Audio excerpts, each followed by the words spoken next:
Hello, everybody, and welcome to the second episode of the third season of Relax. Si Lord of the mga santo ang bahala sa atin. This is JM, and we're continuing our Easter Triduum with our second day of the third day of the Set Triduum with the Friday of the Passion of the Lord or Good Friday. So what is good in Friday? Let's listen first to the mere introduction about this commemoration. Good Friday is a solemn day in the Christian calendar marking the crucifixion and death of Jesus Christ. It's a time for fasting, prayer, and reflection, focusing on Jesus' sacrifice as the path to salvation for humanity. Despite its somber tone, it is called Good Friday due to the religious significance of Jesus' death, seen as the ultimate act of love and redemption. Now let's listen to the readings for today. And after all the readings have been read, especially the long narrative of Good Friday, we will be allowing you to deeply reflect on our readings for a few moments. And after that, we will entail you to our reflection for today's Good Friday. Let's listen now first to the introduction for the first reading.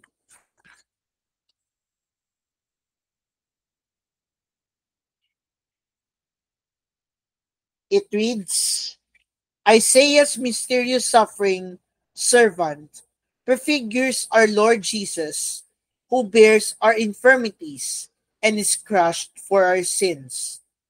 But by his suffering, we are healed.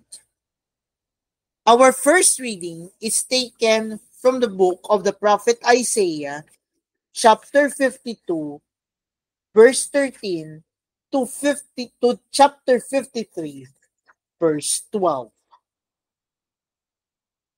A proclamation from the book of the prophet Isaiah. See, my servant shall prosper, he shall be raised high and greatly exalted.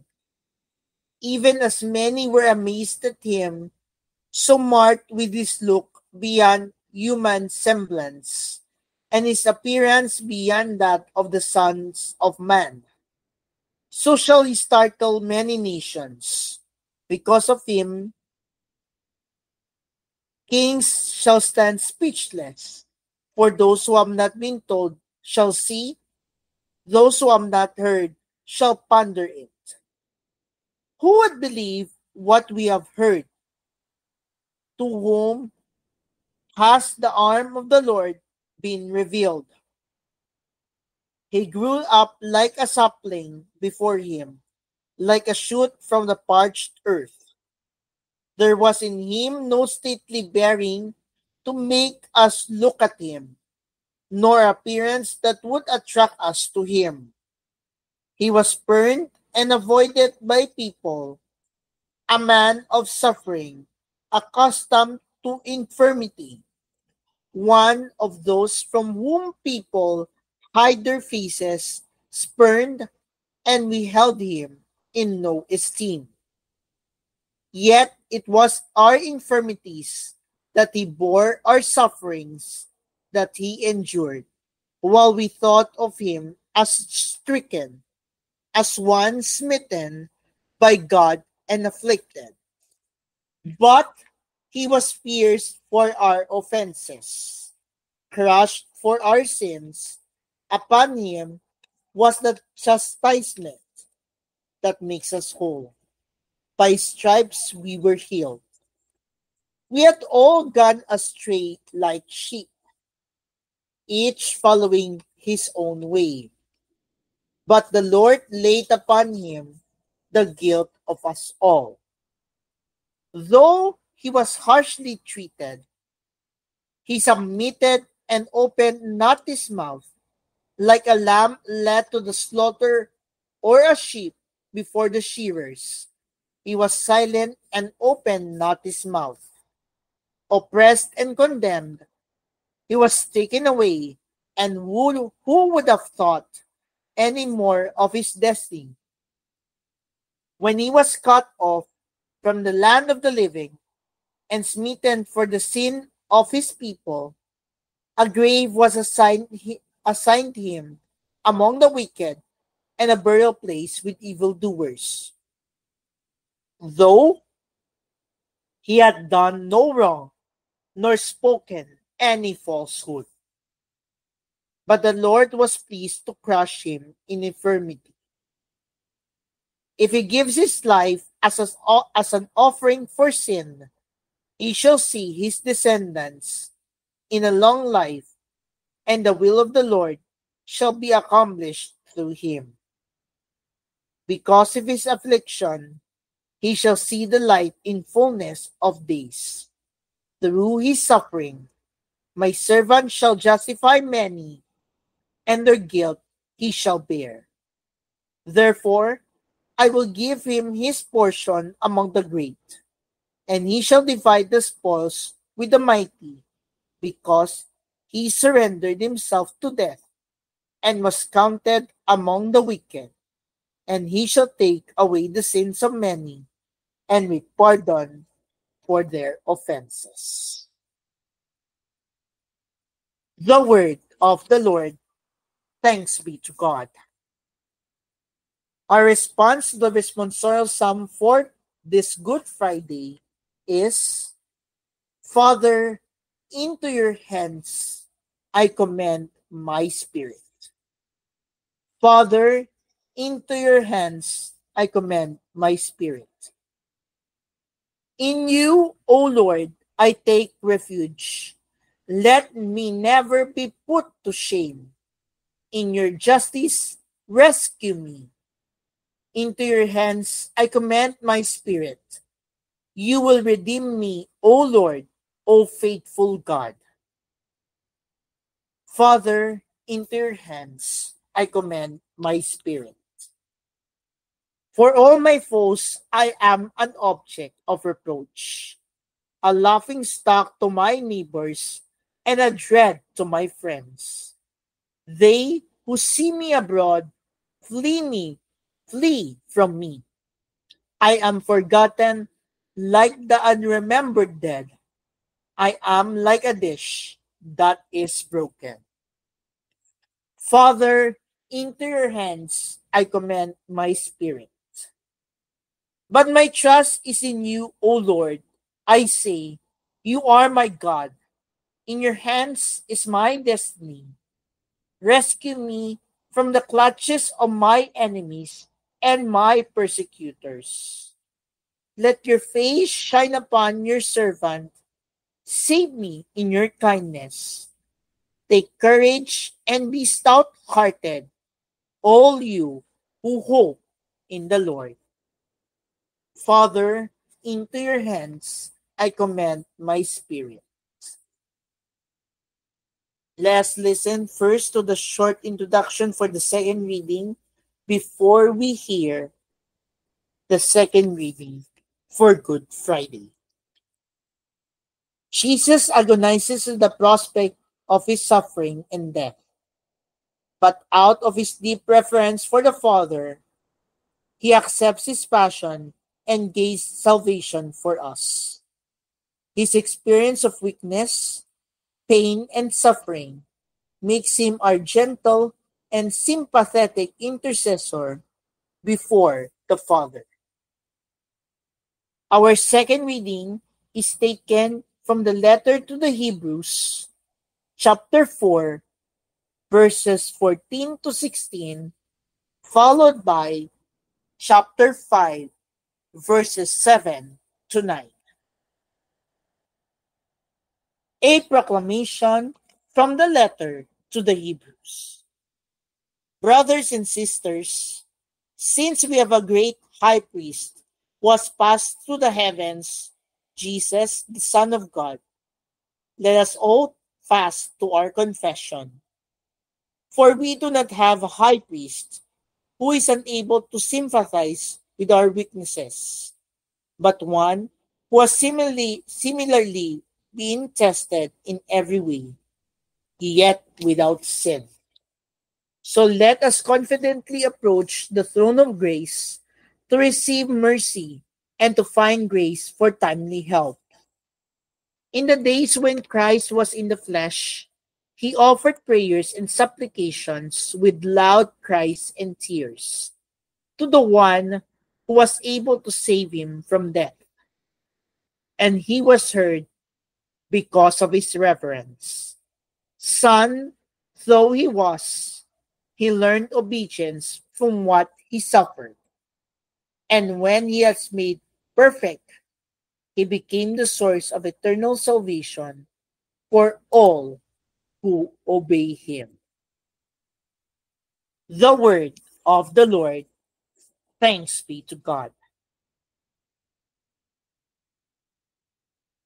Christ became obedient to the point of death, even death on the cross.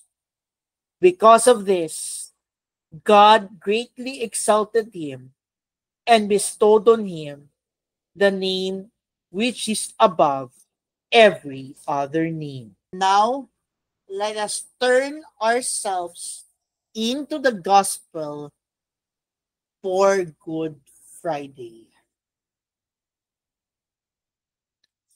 But before we proceed with the gospel, let us listen first to the introduction of this, what we will do for this gospel for today. The passion narratives are proclaimed in full so that all see vividly the love of Christ for each person. In light of this, the crimes during the Passion of Christ cannot be attributed in either preaching or catechesis indiscriminately to all Jews of that time, nor to Jews today. The Jewish people should not be referred to as though rejected or cursed, as if this view followed from Scripture. The Church ever keeps in mind that Jesus, his mother Mary, and the apostles all were Jewish. As the Church has always held, Christ freely suffered his passion and death because of the sins of all, that all might be saved. So now, let us listen to the gospel for today, taken from the Gospel of John, chapter 18, verse 1 to chapter 19, verse 42. A proclamation from the Passion of our Lord Jesus Christ, according to Saint John.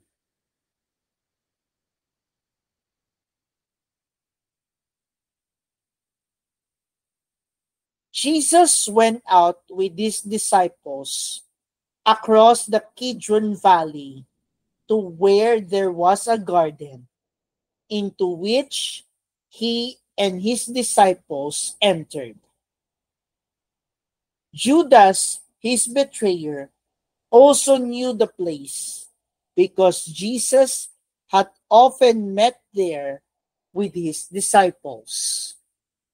So Judas got a band of soldiers and guards from the chief priests and the Pharisees and went there with lanterns torches, and weapons. Jesus, knowing everything that was going to happen to him, went out and said to him, "Whom are you looking for?" They answered him, "Jesus, the Nazarene." He said to them, "I am." Judas, his betrayer, was also with them. When he said to them, "I am," they turned away and fell to the ground. So he again asked them, "Whom are you looking for?" They said, "Jesus the Nazarene." Jesus answered, "I told you that I am. So if you are looking for me, let this man go." This was to fulfill what he had said. "I have not lost any of those you gave me."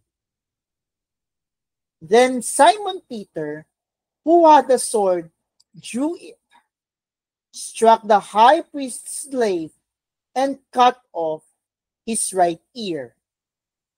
The slave's name was Malchus. Jesus said to Peter, "Put your sword into its scabbard. Shall I not drink the cup that the Father gave me?" So the band of soldiers, the tribune, and the Jewish guards seized Jesus, bound him, and brought him to Annas first. He was the father-in-law of Caiaphas, who was high priest that year. It was Caiaphas who had counseled the Jews that it was better that one man should die rather than the people. Simon Peter and another disciple followed Jesus. Now, the other disciple was known to the high priest, and he entered the courtyard of the high priest with Jesus. But Peter stood at the gate outside. So the other disciple, the acquaintance of high priest, went out and spoke to the gatekeeper and brought Peter in. Then the maid, who was the gatekeeper, said to Peter, "You're not one of these man's disciples, aren't you?" He said, "I am not." Now, the slaves and the guards were standing around a charcoal fire that they had made, because it was cold, and were warming themselves. Peter was also standing there, keeping warm.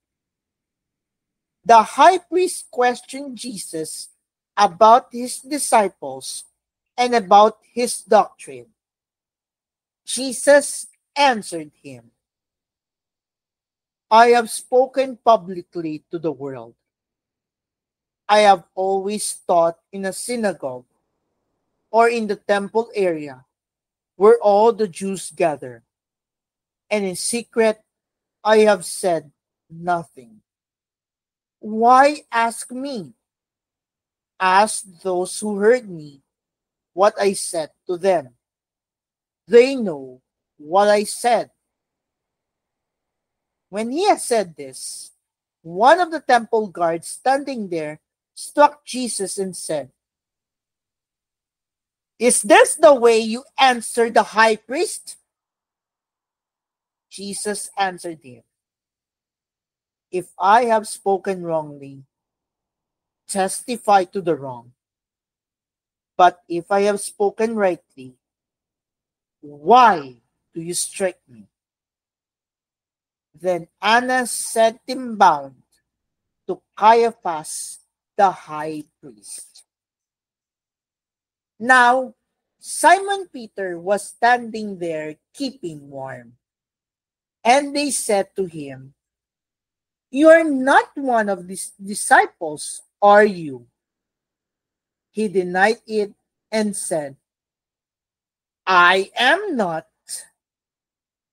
One of the slaves of the high priest, a relative of one whose ear Peter had cut off, said, "Didn't I see you in the garden with him?" Again, Peter denied it, and immediately the cock crowed. Then they brought Jesus from Caiaphas to the praetorium. It was morning, and they themselves did not enter the praetorium, in order not to be defiled, so that they could eat the Passover. So Pilate came out to them and said, "What charge do you bring against this man?" They answered and said to him, "If he were not a criminal, we would not have handed him over to you." At this, Pilate said to them, "Take him yourselves, and judge him according to your law." The Jews answered him, "We do not have the right to execute anyone." In order that the word of Jesus might be fulfilled, that is said, indicating the kind of death he would die. So Pilate went back into the praetorium and summoned Jesus and said to him, "Are you the king of the Jews?" Jesus answered, "Do you say this on your own, or have others told you about me?" Pilate answered, "I am not a Jew, am I? Your own nation and the chief priests handed you over to me. What have you done?" Jesus answered, "My kingdom does not belong to this world. If my kingdom did belong to this world, my attendants would be fighting to keep me from being handed over to the Jews. But as it is, my kingdom is not here." So Pilate said to him, "Then you are a king." Jesus answered, "You say I am a king. For this I was born, and for this I came into the world, to testify to the truth. Everyone who belongs to the truth listens to my voice." Pilate said to him, "What is truth?" When he had said this, he again went out to the Jews and said to them, "I find no guilt in him, but you have a custom that I release one prisoner to you at Passover. Do you want me to release you, the King of the Jews?" They cried out again, "Not this one, but Barabbas." Now, Barabbas was a revolutionary. Then Pilate took Jesus and had him scourged. And the soldiers wove a crown out of thorns and placed it on his head, and clothed him in a purple cloak. And they came to him and said, "Hail, King of the Jews. And they struck him repeatedly. Once more, Pilate went out and said to them, Look, I am bringing him out to you, so that you may know that I find no guilt in him. So Jesus came out, wearing the crown of thorns and the purple cloak, and he said to them, Behold the man! When the chief priests and the guards saw him, they cried out, Crucify him! Crucify him! Pilate said to them, Take him yourselves and crucify him. I find no guilt in him. The Jews answered, We have a law, and according to that law, he ought to die, because he had made himself the Son of God. Now when Pilate heard this statement, he became even more afraid, and went back to the praetorium and said to Jesus,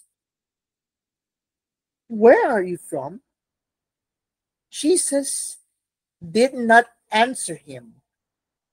So Pilate said to him, Do you not speak to me? Do you not know that I have power to release you, and I have power to crucify you? Jesus answered him, You would have no power over me if it had not given me to you from above. For this reason, the one who handed me over to you has the greater sin. Consequently, Pilate tried to release him, but the Jews cried out, If you release him, you are not a friend of Caesar. Everyone who makes himself a king opposes Caesar. When Pilate heard these words, he brought Jesus out and seated him on the judge's bench in the place called Stone Pavement, in Hebrew, Gabbatha. It was preparation day for Passover, and it was about noon. And he said to the Jews, Behold your king. They cried out, Take him away! Take him away! Crucify him! Pilate said to them, Shall I crucify your king? The chief priests answered, We have no king but Caesar. Then he handed him over to them to be crucified.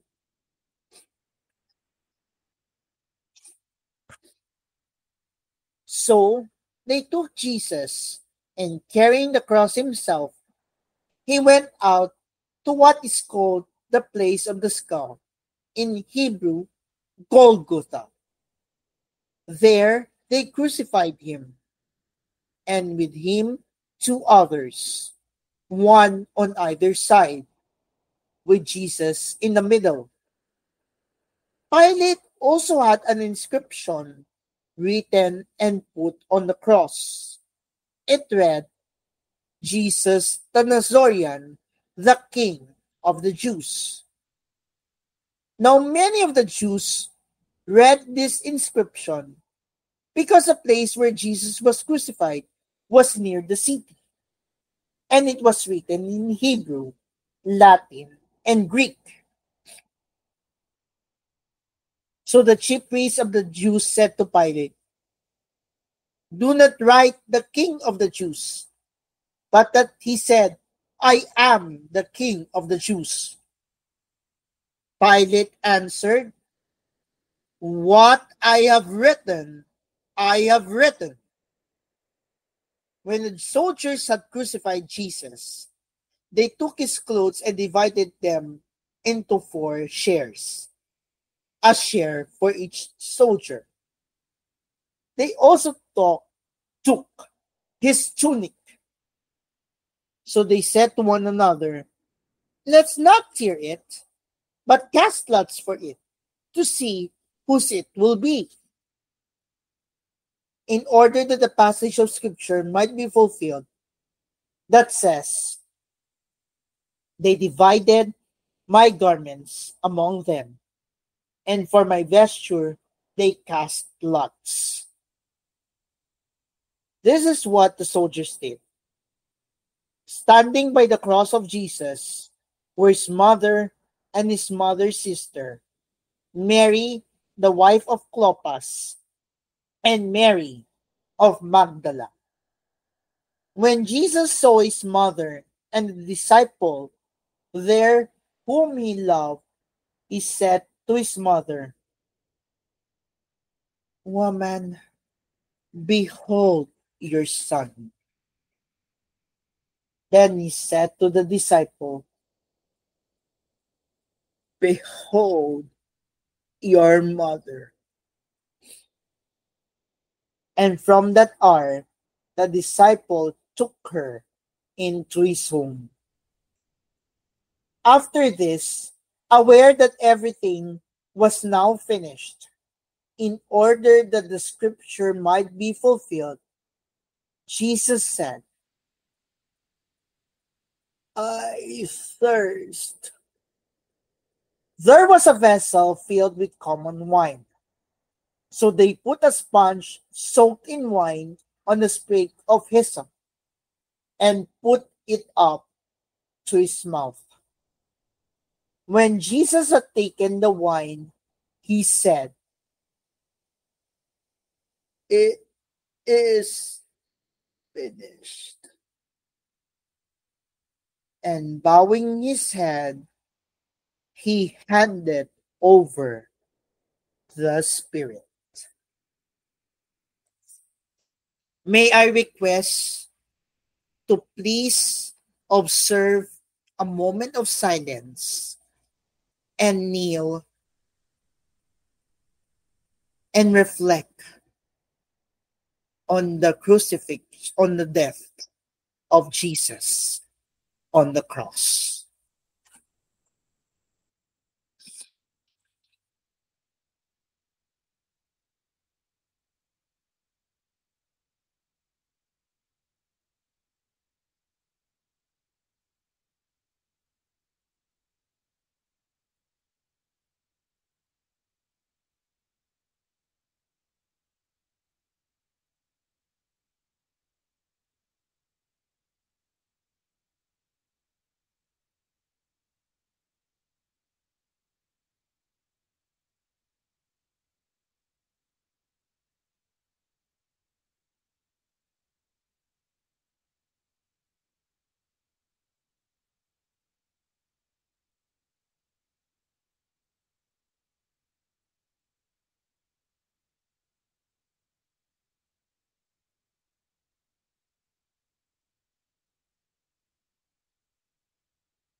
Now, since it was preparation day, in order that the bodies might not remain on the cross on the Sabbath, for the Sabbath day of that week was a solemn one, the Jews asked Pilate that their legs be broken and that they be taken down. So the soldiers came and broke the legs of the first and then of the other one who was crucified with Jesus. But when they came to Jesus and saw that he was already dead, they did not break his legs. But one soldier thrust his lance into his side, and immediately blood and water flowed out.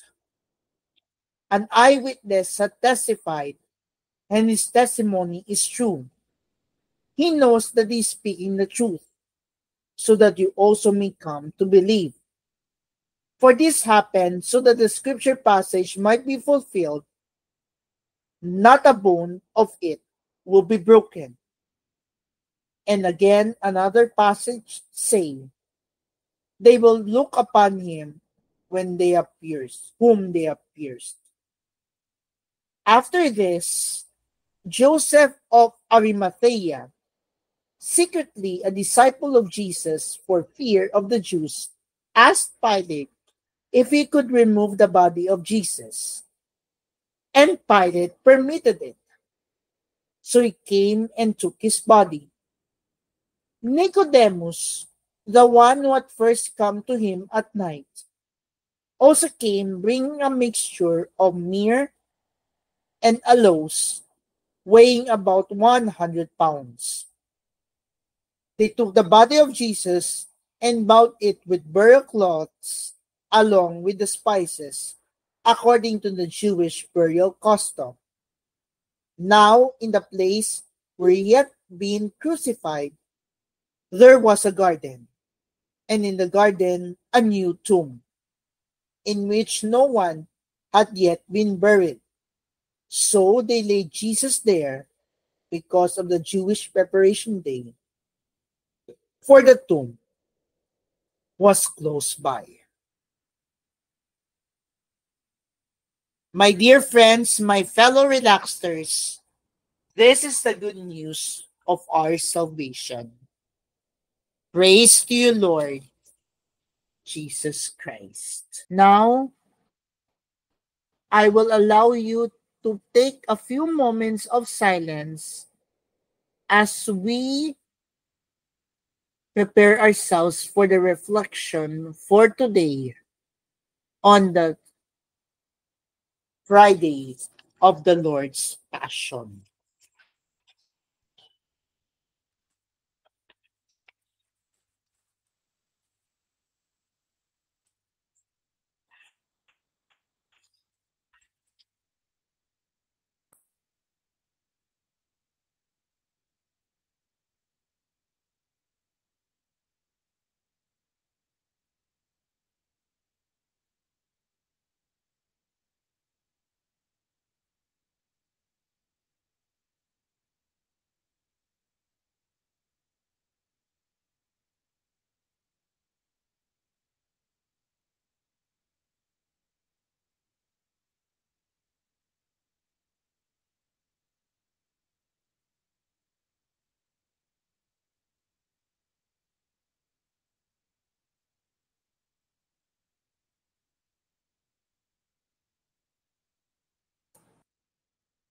You may pause this episode at any time if you need more reflection.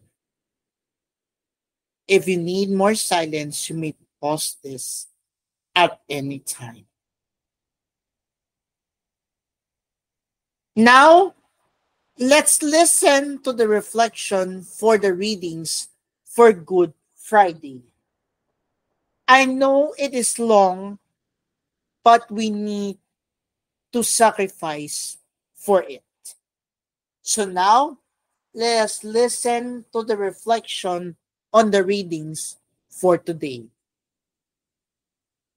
The first reading, known as the suffering servant prophecy, describes a servant who is despised and rejected, bearing the sins of many. It prefigures Jesus' crucifixion, emphasizing his role as the sacrificial lamb who atones for humanity's sins. The responsorial psalm expresses trust in God during distress. With verse 5, into your hands I commit my spirit, echoed by Jesus on the cross, inviting believers to emulate his faith in suffering. On the second reading, it portrays Jesus as the high priest who emphasizes with human weaknesses, offering mercy and grace, and becoming the source of eternal salvation through his obedience in suffering. The gospel acclamation highlights Jesus' humility, becoming obedient to death on the cross, and his subsequent exaltation, illustrating the paradox of the cross as a path to glory. Now, let us turn over to the deeper reflection on the gospel for today.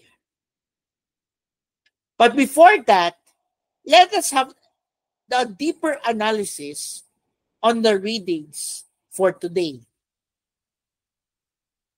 The first reading, taken from the book of the prophet Isaiah, chapter 52, verse 13, to chapter 53, verse 12, describes the suffering servant who is despised and rejected by man, bearing the iniquities of many and being led like a lamb to the slaughter.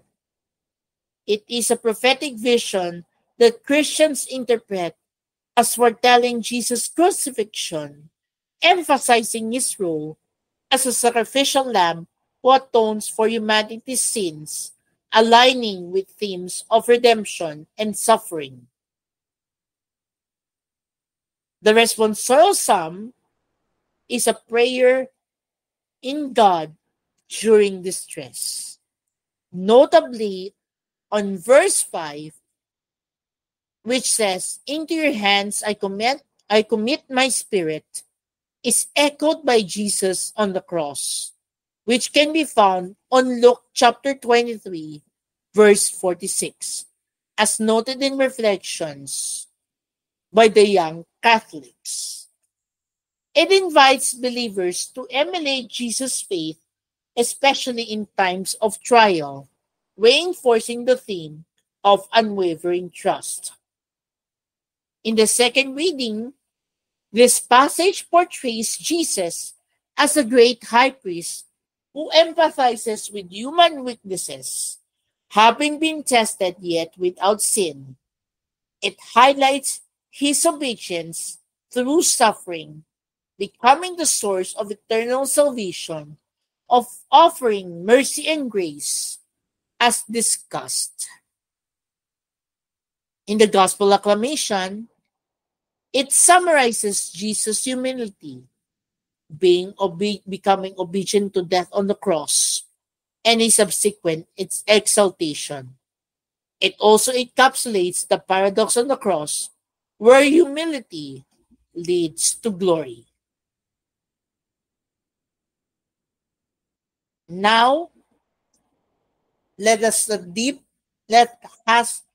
have a deeper meaning on the gospel for today, which was very long on this Good Friday.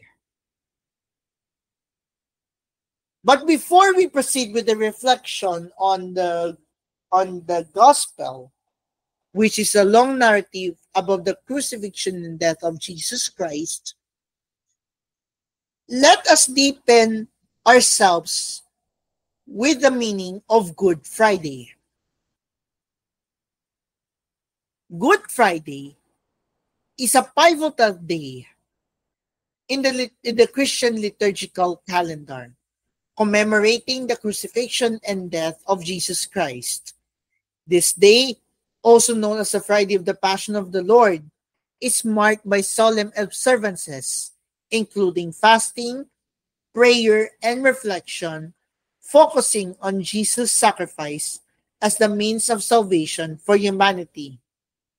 The name Good Friday, despite its association with sorrow, reflects its religious significance, as Jesus' death is seen as the ultimate act of love, redeeming humanity from sin.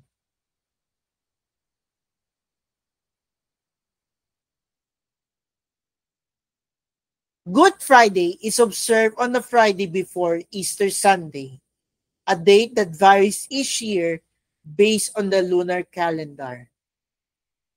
For 2025, it is today, April 18, aligning with traditional Christian practices of solemn commemoration.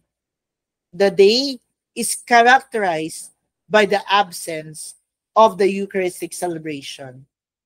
with the liturgy focusing on the reading of the Passion, veneration of the cross, and distribution of pre-consecrated communion, emphasizing the gravity of Jesus' sacrifice. Good Friday highlights its role as a day of sorrow and remembrance, yet also of hope, as it sets the stage for Easter's resurrection. Now, let's analyze the readings in simplest terms before we proceed to the deeper meaning of the gospel for today. The first reading's key theme is suffering servant, redemption through suffering. Responsorial Psalm's key theme is trust in God amidst adversity. Second reading's key theme is Jesus as high priest, the source of salvation.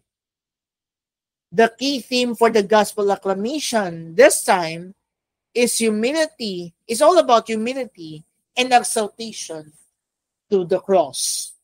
And in the gospel, it is called the detailed passion narrative and the fulfillment of mission. Now, let us now listen to the reflection of the gospel for today, which is taken from the Gospel of John, chapter 18, verse 1 to chapter 19, verse 42. John's passion narrative offers profound theological insights, focusing on several key moments. There are 4 key moments that we need to consider and we need to reflect upon. The first one is Jesus' kingship and truth. In his trial before Pilate, Jesus redefines kingship, stating, "My kingdom is not from this world," to testify to the truth. This challenges believers to live by the truth and righteousness, aligning with his kingdom's values. Second is the creation of a new family. At the cross, Jesus entrusts his mother to the beloved disciple, saying, "Woman, here is your son," and to the disciple, "Here is your mother." This establishes a new community bound by love, emphasizing the church as a family and calling for mutual care. The third key moment is the fulfillment of Scripture. John notes events like the soldiers casting lots for Jesus' garment and his thirst as fulfillments of Scripture, showing Jesus' suffering was part of God's plan, offering comfort in our trials. And finally, the fourth key moment is the completion of redemption. Jesus' final words, "It is finished," signify the fulfillment of his mission, providing salvation and reconciliation with God, instilling hope and confidence in believers for eternal life. This narrative invites us to contemplate the depth of God's love, encouraging a renewed commitment to follow Christ. Now let us deepen further the Gospel's reflection. This long narrative covers Jesus' arrest, trial before Pilate, crucifixion, death, and burial. It includes unique elements like Jesus' dialogue with Pilate on truth and kingship, his entrustment of Mary to the beloved disciple, and his final words, "It is finished," marking the completion of redemption.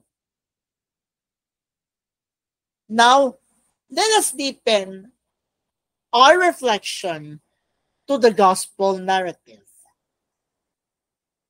The Gospel of John provides a theologically rich account with several key moments offering unexpected insights into Jesus' mission.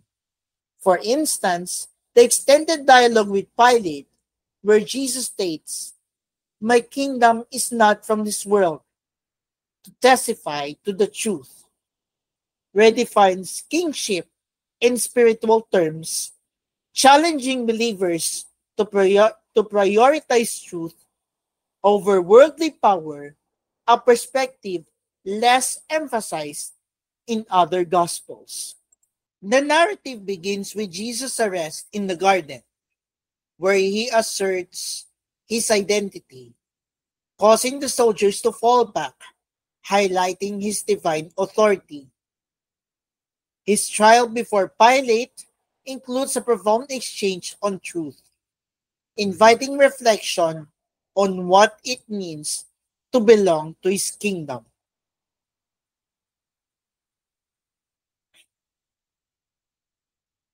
We will have a separate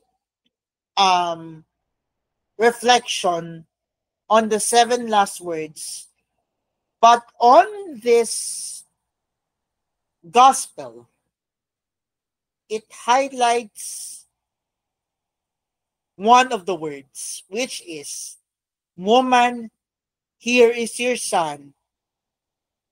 Son, here is your mother." At the cross, Jesus' words carry deep meaning. He entrusts Mary to the beloved disciple, saying, "Woman, here is your son," and to the disciple, "Here is your mother," creating a new family, emphasizing community. His declaration, "I thirst,"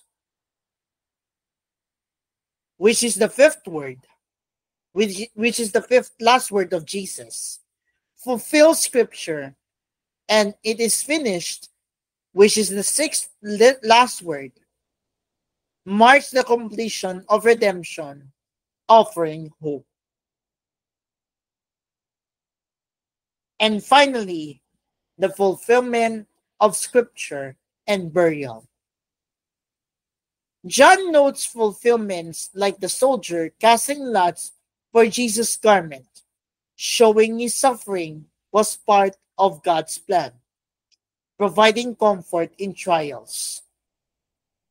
The burial by Joseph of Arimathea and Nicodemus underscores the reverence for Jesus' body, aligning with themes of hope for resurrection. These elements invite believers to contemplate the depth of God's love, encouraging a renewed commitment to follow Christ.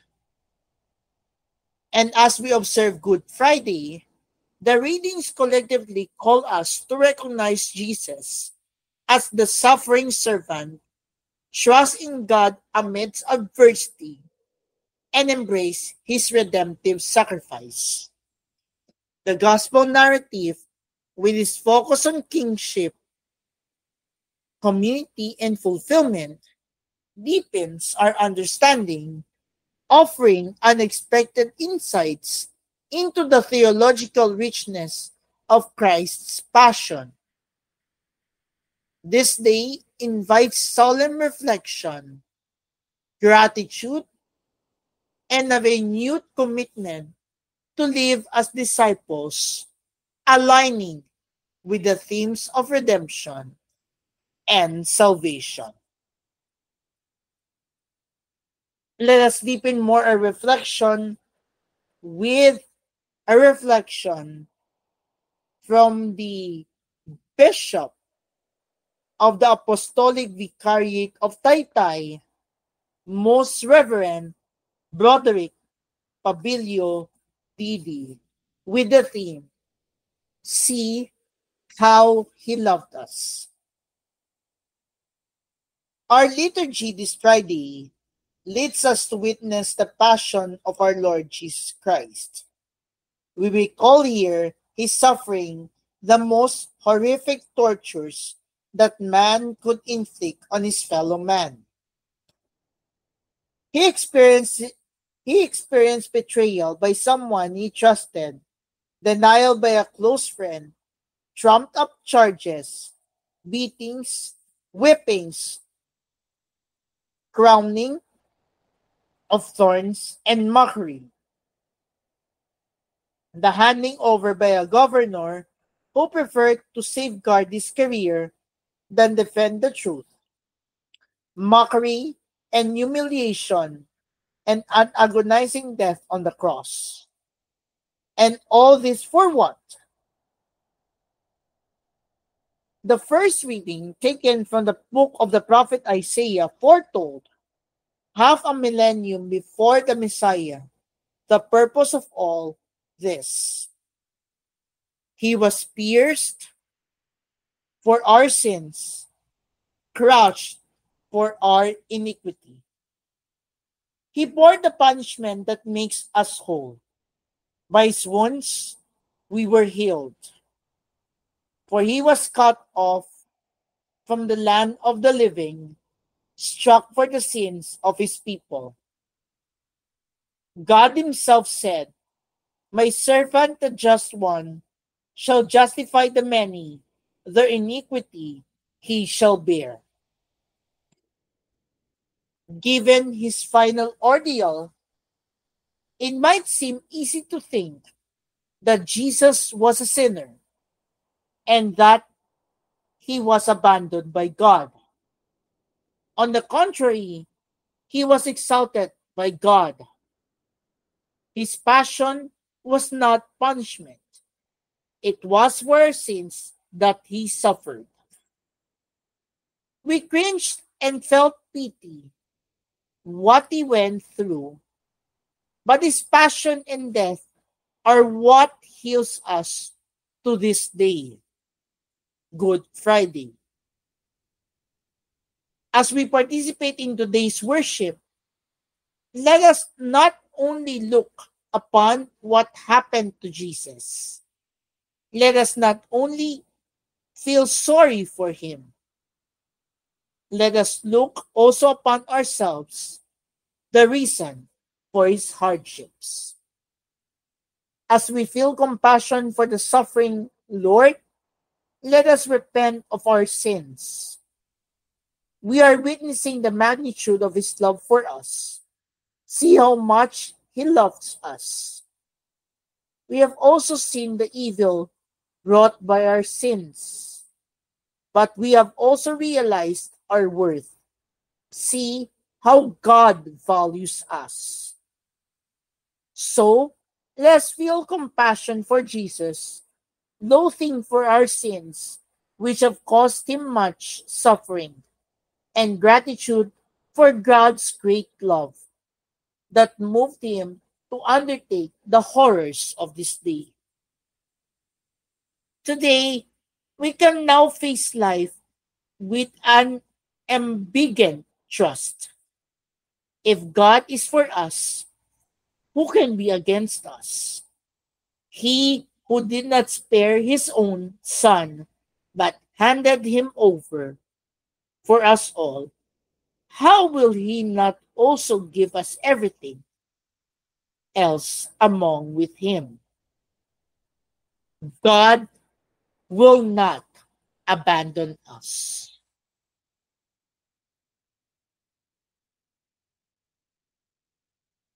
Let us end it with a short prayer. In the name of the Father, and of the Son, and of the Holy Spirit. Amen. Mary, be with me as I kneel before Jesus on the cross today. Amen. In the name of the Father, and of the Son, and of the Holy Spirit. Amen. Thank you for joining us on our second episode of our Easter Triduum. Tomorrow, we will continue our liturgy on the Black Saturday, or the Easter Vigil in the Holy Night, or the Easter, the eve of Easter Sunday. This is JM reminding you to focus on the kingship, community, and fulfillment, deepen our understanding, offer